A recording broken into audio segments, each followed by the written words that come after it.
Morning, everyone, and what a beautiful morning it is.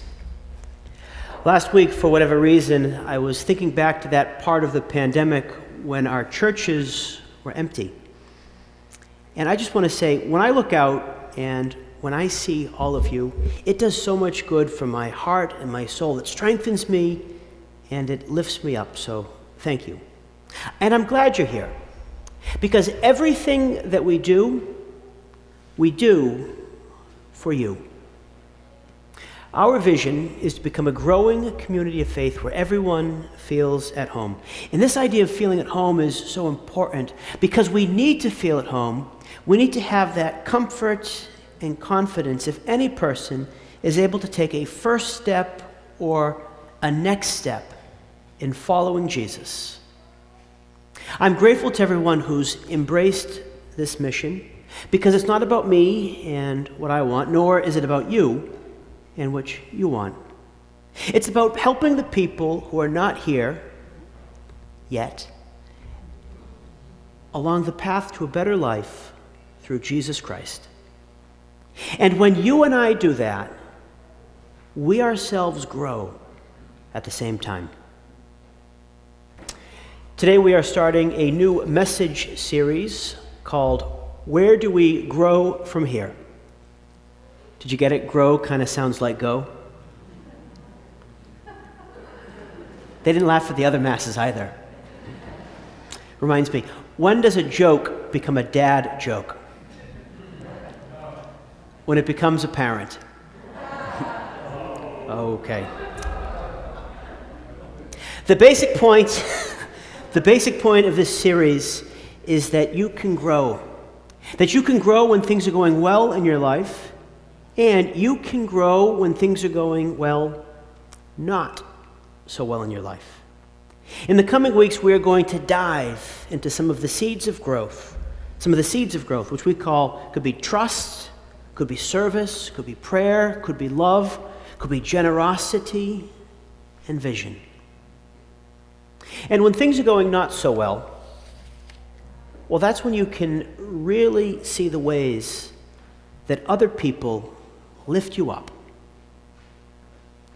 One of the people that I lean on when I'm struggling with something is Father Schatzel.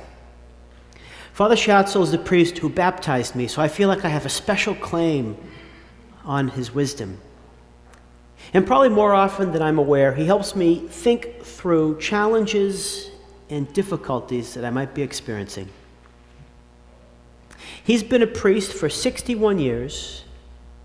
And again, I cannot tell you how much it means to me to have someone like him whom I can lean on when I need it. And I'm sure if you look at your life, there are people that you lean on when you need it. And if you're to think a little further, I'm sure there are people who lean on you when they need it. Now, Kim's going to sing for us that song, Lean on Me.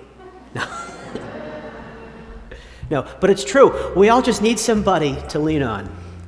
Maybe it's a spouse, a parent, a child. Maybe it's a boss, a coworker, or a friend. Maybe it's a teammate or a coach. But we have this attitude of mutual service. When we have this, it builds us all up together. Ask anyone who's ever been on a mission trip or anyone who's ever served with St. Vincent de Paul, and they will tell you this very thing. The idea with serving is that you give of yourself, but when you do this, you receive back in a different way. In the gospel today, two of Jesus' earliest and closest disciples, a pair of brothers, James and John, are mistaken about what it means to serve. We heard them tell Jesus, that always works out well. Teacher, we want you to do for us whatever we ask of you. Kind of sounds a little ungrateful when you think of it like that. It kind of reminds me of something that happened. I was with the cardinal, and I was unhappy in my assignment, and I basically asked him for a new one. And then he said to me, okay, well, you will. I just don't know when. And that was a week ago. No. Years ago. But just as Cardinal Sean dealt patiently with me, Jesus patiently indulges these two disciples. He basically said to them, okay, well, what do you have in mind? And then the two disciples responded, grant that in your glory we may sit one at your right and the other at your left. In the ancient world, the right and the left were the seats of honor, and those who had them, they had the signs of power and prestige. So what James and John were doing, they were thinking of Jesus in earthly terms. They thought of him as an earthly Messiah who was going to establish an earthly kingdom. And what they wanted for themselves were the top posts in his government. But we should be clear, this request they made was very tone deaf, because they were literally outside of Jerusalem, walking to Jerusalem, where Jesus was going to suffer and die on the cross. And in the very verses before the ones we just heard, Jesus, for the third time, and with the greatest detail, predicted his passion. And then Jesus begins to set them straight. He says to the two disciples, you do not know what you're asking. Can you drink the cup that I drink, or be baptized with the baptism with which I am baptized? And this should make us again think of the cross. In the Old Testament, a cup was very often a metaphor for what God had in store for a person. They were the cups of blessing, and they were the cups of wrath. So what James and John wanted was notoriety, status, power. But what they weren't thinking about was self-sacrifice and the cross.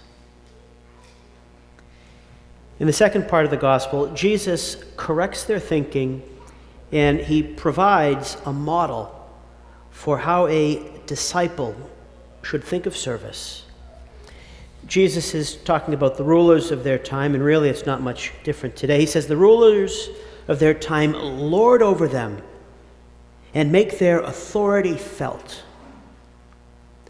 And then Jesus says, and I love this line, he says, but it shall not be so among you.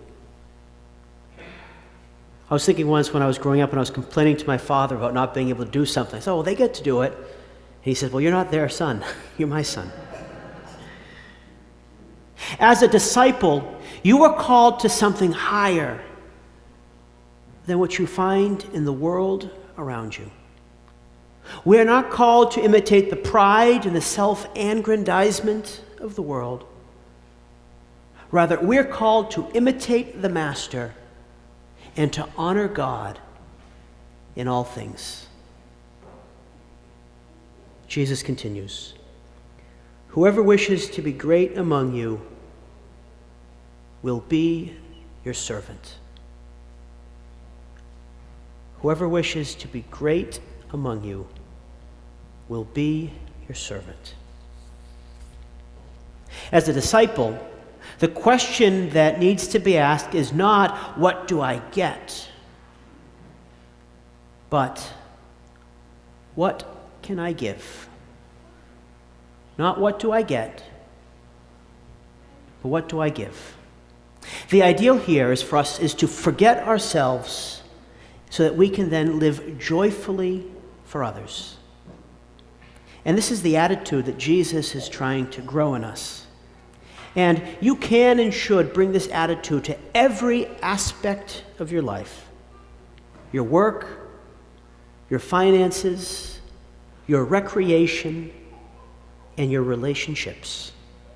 Imagine this. What would your family life, what would your workplace be like if you thought more about how you could help than you thought about how you can get your way?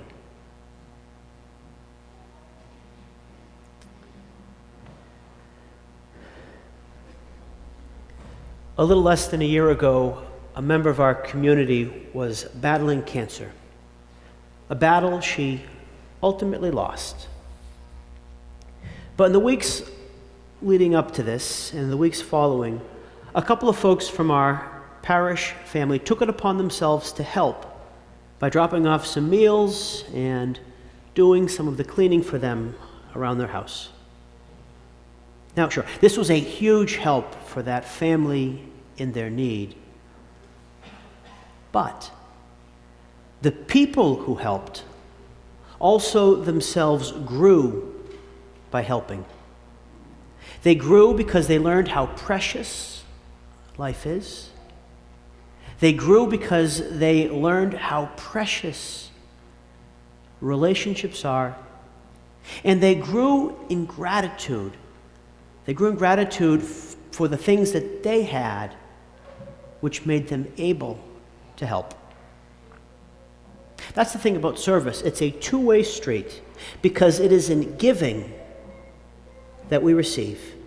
And it doesn't matter if it's big, it doesn't matter if it's small. Because when we serve, we always grow. So in the week ahead, what's one person or what's one situation where you can serve?